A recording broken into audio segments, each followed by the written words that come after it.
인간은 좀 웃기죠. 인간이 태어나는 당사자는 정작 혼자 우는데 주변 사람들은 다 기뻐해요. 근데 죽을 때는 어떻게 됩니까? 죽을 때 죽는 사람 아무 말 없이 가는데 주변에 있는 사람들은 또 다 울어요. 근데 마구니가 생사를 즐기는 거는 이제 태어났을 때는 태어났다고 기뻐하고 남이 잘못돼가지고 죽는 걸 보면 기뻐하는 게 그게 마구니거든. 그러니까 생사 속에서 자기 욕심대로 하는 거를 즐긴다 이 말인데, 보살은 뭘 한다는 얘기예요? 생사에 버림이 없다라는 얘기는 태어날 인연이 되면 태어나고 죽을 인연이 되면 죽는데, 거기 어디에도 생사를 버림이 따로 없다라는 얘기. 인연 따라 중생의 몸으로 오기도 하고 또 중생의 몸을 받았으니까 당연히 기도하는 게 그게 보살이라는 거예요.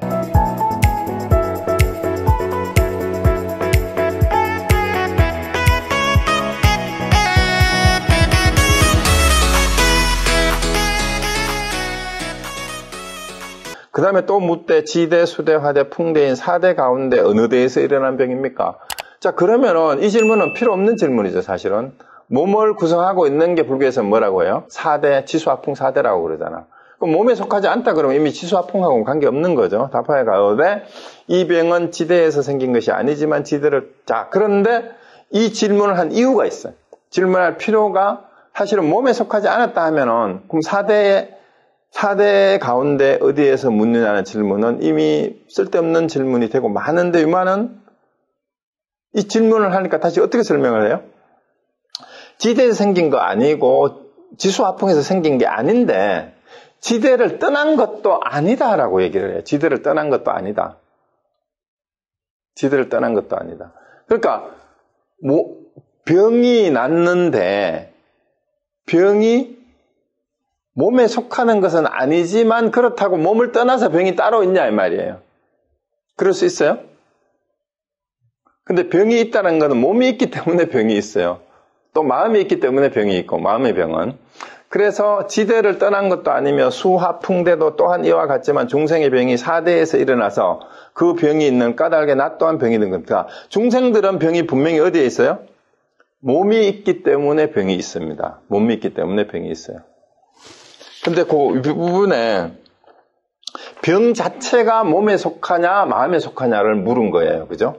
그거는 병 자체는 몸에 속한 것도 아니고 마음에 속한 것도 아니지만 뭔가 마음을 떠나서 따로 있는 것도 아니다 이 말이에요. 그렇죠? 병이 어디에 속해 있는 게 아니다 이 말이에요. 병이 어디에 속해 있는 건 아니다 이 말이에요. 자, 그래서 요거는 이렇게 정리를 하면 됩니다. 그래서 4대는 원래 주체가 없어요. 주가 없어요. 그러니까 이렇게 얘기를 했습니다. 자, 그 다음에 또 이제 해설은 보시고 그 다음에 220쪽으로 갑니다. 여기 해설 부분 한번 보고 가야 되겠어요. 재밌는 걸 인용해 놨습니다. 뭐가 재밌냐 하면은, 통륜풀이에 218쪽 보십시오. 이제, 초계 도행선사가 나의 큰 병은 세상의 의사가 고칠 수 있는 것이 아니다. 이 병은 도리어 정릉과 같은 병이다. 하고, 이제 중국의 마저도일의 제자였던 이 스님이 이제 유마와 같은 병을 내가 앓고 있다라고 이렇게 얘기를 한 거예요. 그렇게 얘기를 하니까 이제 나중에 조산에게 이제 물었어요. 이 병은 무슨 병입니까? 그러니까 이제 유마거사나 이제 초계 도행선사와 같이 보살이 병들었다고 하는 이 병이 도대체 무슨 병이냐라고 물은 거예요. 이러니까 이제 조산이 모으고 모아도 얻지 못하는 병이다 그랬어요. 모으고 모아도 얻지 못하는 병이다. 자, 왜 모아도 얻지 못하는 병이라고 했어요? 모으고 모아도. 자, 이게 보살의 병은 어디에서 왔다 그랬어요? 중생의 병은 어리석음과 애착에서 왔고, 보살의 병은 중생들이 아파하는 모습을 보는 대비심에서 나왔다 그랬잖아요. 대비심에서. 그러니까 이 승려가 이 조산한테 물은 거는 모으고 모아도 얻지 못하는 병이란 말은 뭐냐 하면은, 대비심은 너희들이 그 큰 대비심은 아무리 내려고 해도 이런 병은 걸릴 수가 없다 이 말이에요. 그렇게 이해를 해야 됩니다. 대비심을 내기가 쉽지 않다 이 말이에요. 아무리 마음을 모아도 그런 보살이 걸리는 대비심으로 인해서 걸리는 병을 네가 걸릴 수 있겠냐 이 말입니다. 그런 대비심이 네한테 있느냐 이 말이죠. 자, 그러니까 또 일체중생도 이와 같은 병이 있습니까 하니까 사람마다 있대요. 그러면 이제 스님도 화상도 이 병이 있습니까 하니까 바로 그 병이 일어난 것을 찾아도 얻지 못한 이 병이 있냐 이러니까 그 병이 일어난 것을 찾아도 그 병이 어디에 있는지는 모를 거다 이 말이에요. 그러니까 일체중생은 왜 병을 앓지 않습니까? 또 이렇게 물어요. 그 병이 뭐냐 하면은 보살이 드는 대비심의 병이에요. 그러니까 조사하니 일체중생이 만약 병들었을 때인데 곧 중생이 아니니라. 왜? 중생이 보살이 병드는 대비심을 일으키는 병이 들었다면 이미 중생은 중생이 아니죠. 그렇죠? 그런데 또 물었어요. 알지 못하겠습니다. 제 불도 이 병이 있습니까? 그럼 부처도 이런 병이 있냐? 이렇게 물은 거예요. 그러니까 있다라고 얘기를 한 거죠. 있다. 근데 우리 해암스님도 이런 비슷한 문답이 있어요. 사실 해암스님 시자가 해암스님 말년에 편찮아서 누우시니까 제자들이 좀 못됐어요. 스승이 아파가지고 누워있는데 스님 몸이 아프십니까? 괜찮으십니까? 마음이 괜찮으십니까? 이렇게 물은 거예요. 예? 그러면 우리 아마 춘성스님 같으면 제자가 와서 그렇게 물었으면 어땠을 것 같아요? 아픈데 누워있는데 스님 몸이 편찮으세요? 마음이 편찮으세요? 이렇게 물으면은 춘성스님은 야 씨부랄로만 했을 것 같아요. 그런데 이제 그 해암스님은 뭐라고 얘기했냐면은 이제 몸도 아니고 마음도 아니다 이렇게 얘기를 했어요. 몸도 아니고 마음도 아니다 이렇게 얘기하니까 또 제자가 그냥 안 넘어가요. 그럼 어디가 아프다고 분명히 하시지 않았느냐. 아파서 이제 누워있는데 어디가 아프세요? 몸이 아프세요? 마음이 아프세요? 이러니까 해암스님은 몸도 아니고 마음도 아니다 그랬어요. 그러니까 그러면 어디가 아프십니까? 이러니까 해암스님이 아야 했어요. 아이고야 이런 거야. 아이고 죽겠네 아이고 죽겠네 이런 거예요. 자, 그러면 이게 또 하두예요. 우리 문중에서는 이제 어느 곳이 아픕니까 했는데 아이고 하고 하는 이유가 뭐냐. 이거를 답을 하셔야 돼요. 그걸 아셔야 됩니다. 그리고 또 다른 질문을 한 것도 있어요. 그렇다면 도리어 병들지 않는 것도 있습니까? 라고 물으니까 아야라고 대답을 하는 것도 똑같은 하두가 그런 하두들이 전해지는 게 있습니다. 그래서 왜 병들지 않는 것이 있느냐고 물었는데 아야라고 했느냐라는 것을 아셔야 됩니다. 그러면 우리 앞에 이론적으로 설명이 다 됐어요. 왜냐하면은 병이라고 하든 공이라고 하든 분별이라고 하든 그것이 다 공이고 본래 무일물이라고 해도 그것도 또한 한 생각이고 한 생각이라는 말은 분별이란 말이에요. 근데 그 분별도 사실은 실체가 없는 공이에요. 그러면은 병들지 않는 것이 따로 있느냐? 어디가 아프냐? 몸도 아니고 마음도 아니라면 그 아픈 곳이 어디냐? 라고 물으니까 또 아야 했어요. 그 아야 하는 자리가 어디냐 이 말이죠. 아야 하는 자리는 앞에서 다 나왔어요. 62견이 일어나는 자리고 부처님이 해탈하는 자리예요. 아니면 중생이 고통받는 자리이기도 해요. 그리고 또 대승의 보살이 일체 중생을 구제하는 자리이기도 해요. 그 자리가 바로 몸도 아니고 마음도 아닌 자리이고 병들지 않는 자리이기도 합니다. 그래서 이러한 역설을 이해를 잘 해야 불이법의 내용을 잘 이해가 할 수 있습니다. 자, 그 다음에 다시 본문 봅시다. 220쪽으로 가서 이때 문수사리가 다시 그 의마일에게 물어 말하되 보살은 마땅히 어떻게 유질보살을 위로하고 깨우쳐야겠습니까? 유질보살이 뭐예요? 병이 있는 보살이란 뜻이에요. 병든 보살, 아픈 보살이란 뜻이죠.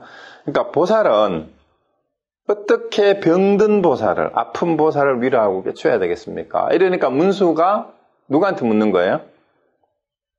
유마일에게 묻는데 자기가 나는 그럼 당신을 어떻게 뭐예요? 위문하면 되겠습니까? 이렇게 묻는 거하고 똑같은 거예요. 자, 앞에 이제 얘기는 자 그러면 저는 어떻게 당신을 위로할까요? 위문할까요? 이렇게 묻는 겁니다. 보살은 마땅히 어떻게 자 병들어 핑계대고 누운 보살이 바로 유마일이잖아, 그죠? 그러니까 유마일이 말하되 육신의 무상함을 설하되 몸을 염리할 것을 설하지 않으며. 그러니까 이제 병든 보살을 위로하고 깨우칠 때는 어떻게 깨우쳐야 되느냐 하면은 자 이미 병든 보살은 어떤 보살이에요? 보살은 보살인데 중생이 아프기 때문에 대비심으로 인하여 아픈 보살은 대승의 실천을 하고 있는 보살이기 때문에 이런 보살들을 가르칠 때는 어떻게 가르쳐야 되느냐 이 말입니다. 그 성문의 영각이 아니고 이미 대승의 보살입니다. 이 대승의 보살들을 가르치면 법문은 어떠해야 됩니까? 이렇게 묻는 거하고 똑같은 거예요. 이들을 어떻게 깨우쳐야 합니까? 하니까 유마일은 이제 그런 보살은 이렇게 가르쳐야 된다. 육신의 무상함을 설하되 육신은 무상해요. 그런데 몸을 염리할 것을 설하지 않으며 자 여기에서 우리는 재행 무상만 배우는 성문들을 비판하는 걸 알 수 있어요. 몸은 무상하다. 사대는 무상한 거다. 이러면 몸이 무상하면은 전부 다 어디에 빠져버려요. 야, 몸이라는 것은 다 무상한 거기 때문에 야, 몸에 집착할 게 하나도 없어. 이렇게 해버리면 몸을 어떻게 하는 경향이 생겨요? 몸을 소홀히 하고 몸은 관리하면 안 되고 몸이라는 것은 야, 별거 아니니까 야, 언젠가는 병들어서 썩어서 늙어서 없어질 거야. 이러면서 건강관리를 안 하는 이런 부류의 인간들이 생길 수 있어요. 그렇죠? 그게 아니라는 거예요. 몸이 무상함을 설하되 몸을 멀리해서 꺼려해서 미워해서 싫어해서 떠날 것을 설하지 않으며 이 말이에요. 몸이 무상하다고 해서 몸과 관련되는 것을 싫어하고 멀리하면 안 된다 이 말이에요. 왜? 수행자가 수행을 하려면 몸이 건강해야 돼요. 그래서 몸이 무상함은 사대로 오온으로 이루어져서 무상한 것이고 집착을 하면은 애착을 하면은 그걸로 괴로움이 생기지만 그렇다고 몸을 싫어하고 몸을 버리라고 얘기를 하면 안 된다 이 말입니다. 자, 그래서 오히려 이게 중도로 가는 거예요. 중도로. 육신의 무상함을 설하되 몸을 염려할 것을 설하면 안 된다 이 말이에요. 설하지 않고 몸에 고통이 있음을 설하되 자 몸에 고통이 있지만 일반의 즐거움을 설하지 않는다는 말은 왜 이렇게 해야 돼요? 불설라거 열반. 자, 그래서 지금 우리 현실은 우리 육신을 가지고 있기 때문에 고통스럽지만 이거 우리가 열심히 노력을 해가지고 열반을 성취하면은 거기는 즐거움만 있어. 이거는 이 괴로움은 아무것도 아니야. 이렇게 해서 여러 설하면 안 된다 이 말이에요. 그러니까 이 육신의 고통을 없애고 열반의 즐거움을 얻어야 된다. 이런 말을 하면 안 된다 이 말이에요. 이 육신의 고통을 참고 열반의 즐거움은 이 고통이 다 없는 그런 즐거움이 있어. 이렇게 얘기하는 게 전부 비현실적인 황당한 게 되는 거예요. 지금은 춥고 배고프고 아프고 아파 죽겠는데 야 이런 게 전부 다 실제 있는 게 아니고 네가 일반을 얻기만 하면은 일반에는 즐거움뿐이야. 모든 괴로움이 없어져. 이렇게 얘기하면은 배고픈 게 없어집니까? 안 돼요. 그래서 그런 식으로 설해도 안 된다라는 거예요. 대승의 보살은. 그래서 일반의 즐거움을 설하지 않으면 이 말이에요. 몸의 고통을 설하되, 그다음에 몸의 무아를 설하되, 몸이 이제 집착으로 해서 오온과 사대로 인해서 이루어진 것, 무아를 가르치되 중생을 가르치고 이끌 것을 설하며, 그렇지만 중생들이 어떻게 자기 관리를 해야 되는가를 이거를 가르쳐야 된다 이 말입니다.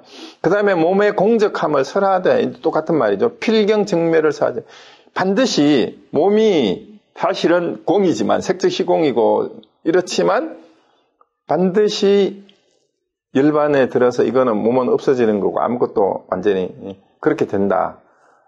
반드시 정멸한다고 설해서는 안 된다 이 말입니다. 그리고 선죄는 앞선 죄라는 말이죠. 먼저 저지른 살면서 살아온 죄를 참여할 것을 설하되 과거로 돌아갈 것을 설하지 않으며 그 옛날에 죄를 저지른 거는 저지른 거지만 그걸로 인해서 과거에 매여서 살게 해서는 안 된다 이 말입니다. 선죄를 설하되 앞에서 이제 잘못한 것은 참여는 해야 되지만 그걸 과거에 얽매여서 살도록 계속해서 죄책감을 가지고 살게 해서는 안 된다는 얘기예요. 근데 일부 종교에서는 너무 지나치게 죄책감을 강조해가지고 사람을 노예로 만드는 그런 경우가 있어요. 그거는 대승의 길이 아니다 이 말이에요. 그 다음에 이미 지은 죄로 그가 앓는 병을 앓는 것 불쌍히 이미 지은 죄가 아니에요. 이거는 한자를 잘못 읽어서 그런 것 같아요. 기자를 이자로 잘못 읽어서 그런 것 같습니다. 자, 요거는 고치세요. 여기 교재에 이미 지은 죄가 아니고요. 자기의 병으로서 이렇게 해야 돼요. 요 한자가 기자가 이렇게 막히면 어떻게 돼요? 여기가? 기자하고 이자하고 구분이 잘 안 되죠. 자기 기자하고 여기 이자는 이렇게 되면 이미 이자가 돼버리잖아요. 그죠? 그래서 요거를 요 글자로 잘못 읽어서 그래요. 여기 이자가 아닙니다. 자기의 병으로서 이렇게 됩니다. 자기 병으로서 이 말이에요. 요거 본문 책을 고쳐 놓으세요. 이미 지은 죄가 아니라 자기 죄로서 이 말이에요. 자기의 병이에요. 자기의 병으로서. 그가 병을 앓는 것을 불쌍히 여기며. 그러니까 내가 아픈 거, 내 병을 가지고 중생들이 병을 앓는 것을 불쌍히 여겨야 된다 이 말이에요. 중생은 보살은 그 말입니다. 보살은 그렇게 하면. 그다음에 속세의 무수겁의 고통을 알지만 마땅히 일체 중생을 이롭게 할 것을 염원하며. 그러니까 속세의 중생들이 끊임없이 오랫동안 그 죄를 짓고 아파하고 고통스러워하는 것을 알면서도 결국은 궁극적으로 내가 수행을 하고 공부를 하는 목표가 모든 중생들을 이롭게 할 것을 원을 해야 된다 이 말입니다.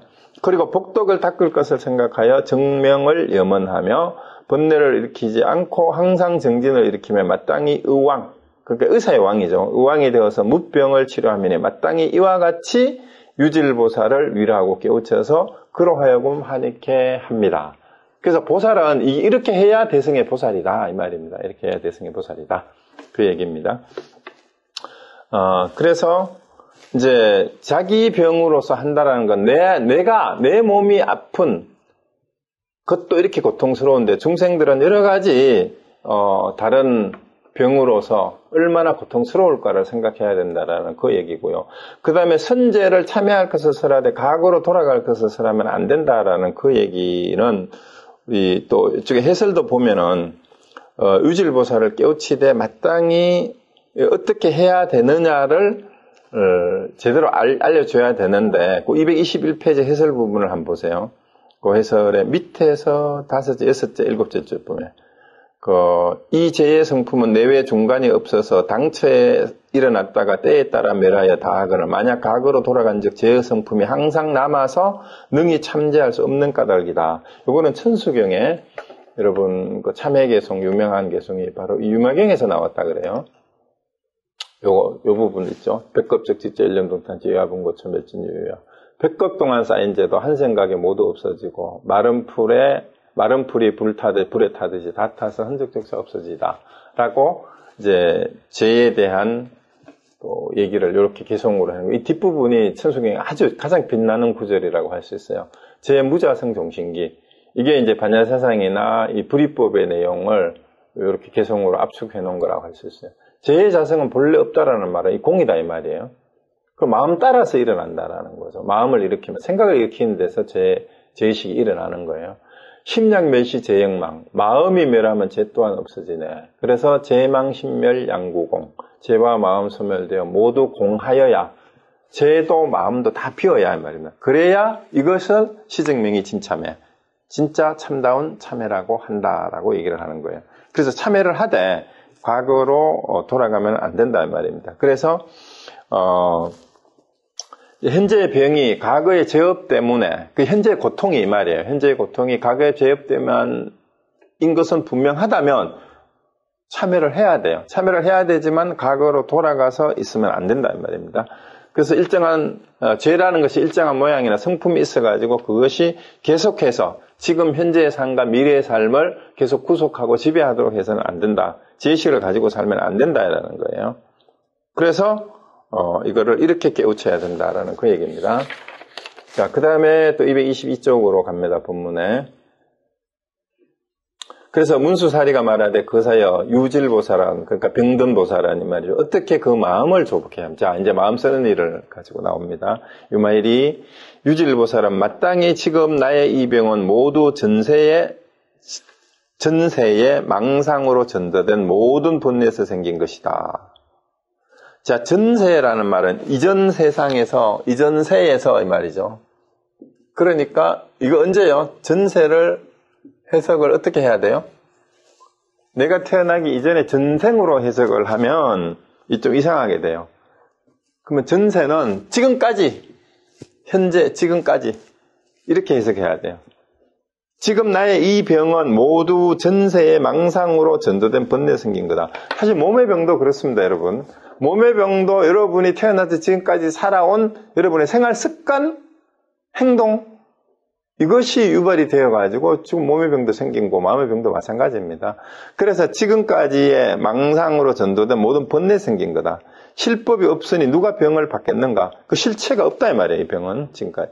그래서 내가, 왜냐하면 4대가 합한 까닭에 가명으로 신이라 할 뿐, 우리 몸이라고 하는 것은 지수합흥이 인연 따라서 협행, 그게 몸인데, 4대가 주체가 없으면 몸 또한 무아이지만, 또한 이 병이 일어난 것은 모두 아예 탐착하여 일어났을 뿐이다. 이건 이제 앞에 설명한 거하고 똑같아요. 그러므로 아예 탐착을 일으키지 말지어다라고 생각해야 된다.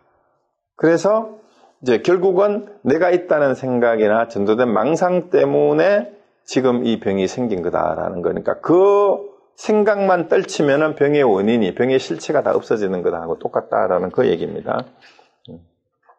자, 그 다음에 또 224로 넘어갑니다.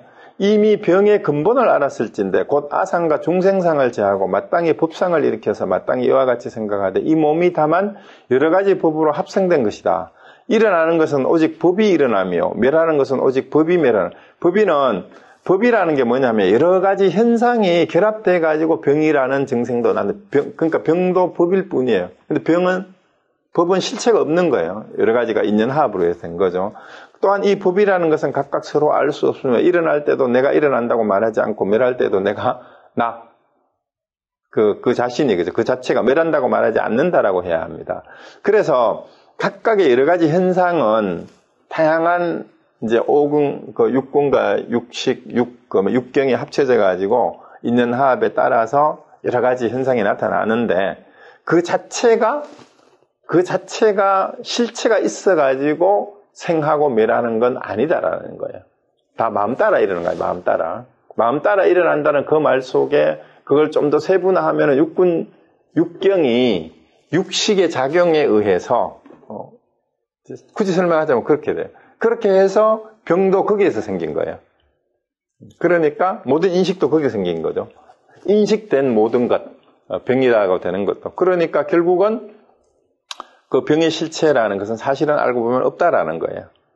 자, 그 다음에 225로 가면은 유질보살이 또 이제 병든 아픈 보살이 법상을 멸하여 마땅히 이 법상이라는 것 또한 전도된 것이니 왜?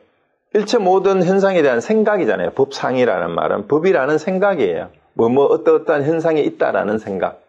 그 모든 현상에 대한 생각이잖아요. 그것도 또한 전도된 것이니 전도된 것은 곧 대환이다. 이게 진짜 이게 그 병이란 뜻이죠. 한도. 전도된 게 그게 병이란 뜻이에요. 나는 마땅히 이를 여일 것이다 라고 생각해요. 그러니까 이 전도된 망상을 버려야 병도 없어진다 이 말입니다. 그래서 무엇을 여여야 하냐. 아와 아소. 이거는 주객이에요. 주객. 나와 나의 것이라고 하는 것. 대상. 나와 대상을 떠나야 된다. 그러니까 주객을 분리하는 아와 아소를 이거를 떠나야 된다. 어떻게 아와 아소를 여여야 합니까? 이르되 이법을 여여야 된다. 어떻게 이법을 여여야? 이법이 뭐예요? 이르되 내외의 제법을 분별하지 않고 평등해야 합니다. 내외라는 말이 위에서 얘기한 아와 아소라고 봐도 돼요. 혹은 아상과 법상으로 봐도 됩니다. 내외는. 그래서 이 제법을 분별하지 않고 그 두 법을 다 떠나야 된단 말이죠. 이상을 아상과 법상 혹은 아와 아소 이것을 분별하지 않고 평등해야 되는데 무엇을 평등이라 하냐? 아의 평등함과 열반의 평등함이니 왜냐하면 아와 열반 두 가지 모두 공하기 때문에 그래서 평등하다라는 거예요. 아도 공하고 열반이라는 것도 사실은 실체가 있는 게 아니에요. 그러니까 아를 떠나서 현상을 떠나서 법을 떠나서 열반의 세계가 따로 있는 게 아니다라는 그 얘기예요. 아도 공이고 열반도 공이라는 얘기잖아요. 그러니까 이 아와 열반 두 가지 모두 공하기 때문이다. 무엇으로서 공을 삼습니까? 다만 명자, 이름일 뿐이다 이 말이에요. 이 개념일 뿐이에요. 공이란. 공이 뭐 따로 있냐? 아니, 공은 그냥 이름일 뿐이고, 그러게 공이다, 이 말입니다. 이와 같은 두 가지 보면 결정성이 정해진 게 하나도 없다, 이 말이에요. 뭐, 굳어진, 고정된 어떤 그런 게 아니다. 결정성이 없다, 이 말입니다. 이와 같은 두 법이 뭐예요? 아상과 법상. 그 다음에 혹은 아와 열반이 다 공이다. 그래서 이거는 정해진 게 아무것도 없다 이 말입니다. 무슨 모양이 있는 게 아니다 이 말입니다. 그래서 생사와 열반이 모두 공한 이름일 뿐이다. 생사도 이름일 뿐이고 열반도 이름일 뿐이다라는 그 얘기입니다. 자, 그 다음에 226쪽으로 가면, 자, 평등을 증득하면, 그러니까 아와 아상, 그 다음에 생사와 열반이, 이게 다 공이라는 것을, 똑같이 공이다이기 때문에 평등이죠. 그걸 알면 다른 병은 없고 오직 몸만 남아요. 그런데 이 또 공이라는 것이 또 병이 될 수 있어요. 공병만 있는데 공병도 또한 공이니까 이것도 실제 하는 게 아니다. 그러므로 의질보살은 바로 무소수로서 제수를 받으며 불법을 구족하지 못했을지라도 또한 수를 멸하여 치증하지 않습니다. 이것도 번역이 좀 이상해요. 이것도 한번 보겠습니다. 자, 요거는 이렇게 고치는 게 좋을 것 같아요. 이와 같이 병든보살은, 유질보살은 이 말이죠. 감수하는 바가 없지만 온갖 괴로움과 즐거움을 감수하며 또 불법을 아직 다 갖추지도 않고 모든 감수작용을 다 없애버리지도 않고도 열반을 증득한대요. 근데 일단 수가 뭐냐 하면 우리가 그거 색수상 행식 할 때 그 수고 12연기법에서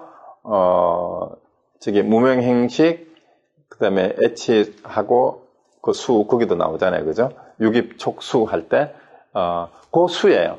근데 수는 받는다라는 거거든요. 받는다, 느낌, 이제, 필링이라고도 이렇게 번역을 하는데, 우리가 느낌이라고 그냥 번역을 해요. 느낌이라고, 배단어를. 느낌인데, 어떤 느낌, 우리가 뭘 느낄 때, 우리의 반응이 세 가지로 나타난대요. 세 가지로 분류를 하면은, 좋다는 느낌, 싫다, 나쁘다는 느낌, 그저 그렇다라는 느낌, 이거예요.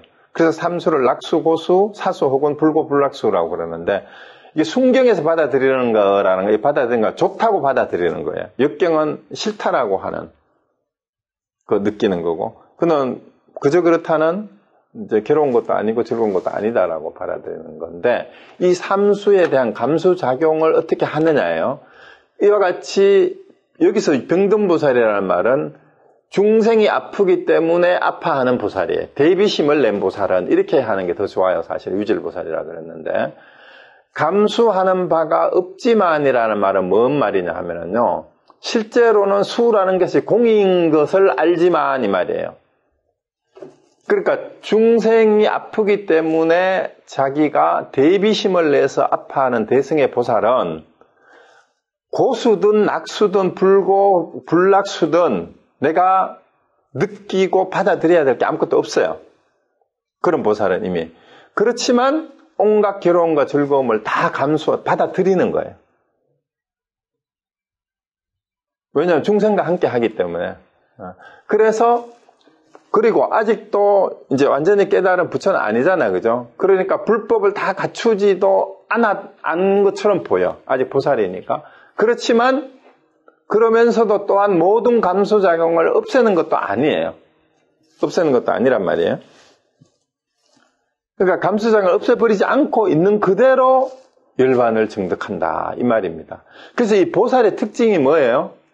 우리가 흔히 대승보살을 얘기할 때 보살은 이미 부처의 경지에, 부처의 지위에 오를 만한 모든 그 수행력과 등력과 지혜를 갖추었음에도 불구하고 중생 구제를 위해서 중생의 모습으로 중생들 세계에 온 사람을 보살이라 그런다 그러잖아요. 그러니까 뭐예요? 모습은 완전히 부처가 아닌 것 같지만 어떨 때는 중생의 모습 그대로인데 중생 모습 그대로 뭐예요? 열반을 증득하는 게 그게 진짜 보살이에요. 자, 그러면 이 보살이야말로 진짜 현실 속에서 중생의 모습을 가지고 부처행을 하는 그런 이상적인 인간형을 보살이라고 하는 거예요. 그게 보살이에요. 그러니까 이걸 번역을 이렇게 해야 돼요. 이와 같이 중생이 아프기 때문에 아파하는 대비심을 낸 보살은 사실은 받아들여야 될 게 아무것도 없어요. 고통이든 즐거움이든 그저 그런 거든 이런 거는 없지만 안 받아들이는 것도 없이 다 받아들여요. 괴로움과 즐거움은. 그리고 불법을 완전히 다 갖춘 것이 아닌 것처럼 보이는데도 그 상태 그대로 열반을 증득하는 게 그게 보살이다 이 말입니다. 네.